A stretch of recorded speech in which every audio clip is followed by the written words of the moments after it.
بسم اللہ الرحمن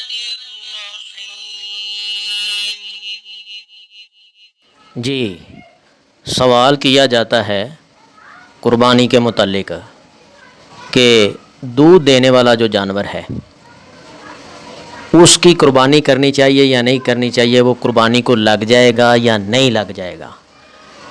تو پیارے بھائی، بہتر یہی ہے کہ جو اچھا بھلا دودھ دے رہا ہے اور اس سے آپ کے بچے بھی پل رہے ہیں اور ذریعہ معاش بھی ہے، اس کی قربانی نہ دی جائے۔ جیسا کہ ابو داؤد میں کتاب الضحایا کے اندر حدیث موجود ہے، ایک صحابی رسول صلی اللہ علیہ وآلہ وسلم نے کہا، اے اللہ کے رسول صلی اللہ علیہ وآلہ وسلم، میرے پاس دودھ دینے والا جانور ہے۔ تو رسول اللہ صلی اللہ علیہ وسلم نے فرمایا، حجامت بنوا لے، یہ تیری پوری قربانی ہے۔ یہ روایت حسن درجہ کی ہے، یعنی کہ رسول اللہ صلی اللہ علیہ وسلم نے ان کو یہ نہیں فرمایا کہ جاؤ جا کے قربانی کر لو، بس اس اشارے میں یہ کہا ہے کہ دودھ دینے والا جانور ہے، نیت تمہاری اچھی ہے کہ میں نے قربانی کرنی ہے۔ اب دودھ دینے والا جانور ہے تو اس کو قربان نہ کیا جائے، حجامت بنوا لے۔ یہ اللہ کے نبی صلی اللہ علیہ وسلم نے ان کے لیے خاص کر دیا تھا۔ سمجھ آئی کہ نہیں آئی؟ تو اس حدیث سے پتہ لگتا ہے کہ دودھ دینے والا جو جانور ہے اس کی قربانی نہ کی جائے۔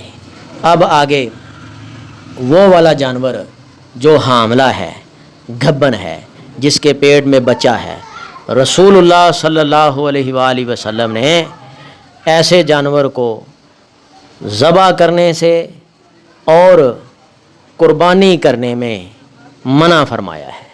قربانی یا عام ذبح، باتیں ہیں دو۔ عام ذبح کرنے لگے ہیں، پتہ لگ گیا کہ اس کے پیٹ میں بچہ ہے تو اس کو ذبح مت کریں، اس کے اوپر ظلم مت کریں۔ اور قربانی والا جانور ذبح کرنے لگے ہیں، ایک عام ذبح کرنا ہوتا ہے قربانی میں، تو پتہ لگ گیا کہ یہ گبن ہے، اس کے پیٹ میں بچہ ہے، حاملہ ہے جانور، تو اس کو ذبح مت کرو۔ اگر نہیں پتہ لگا تو ذبح کر لیا، یعنی گبن ہونے کا، اس کے پیٹ میں بچہ ہونے کا، حاملہ ہونے کا نہیں علم ہوا تو ذبح کر لیا ہے، بعد میں پیٹ سے بچہ نکل آیا، بعد میں پتہ لگا ہے تو قربانی ہو جائے گی۔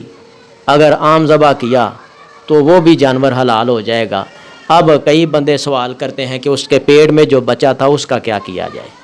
تو پیارے بھائیوں، اس کی ماں کا ذبح ہونا گویا کہ اس بچے کا ذبح ہونا ہے، ٹھیک ہے کہ نہیں؟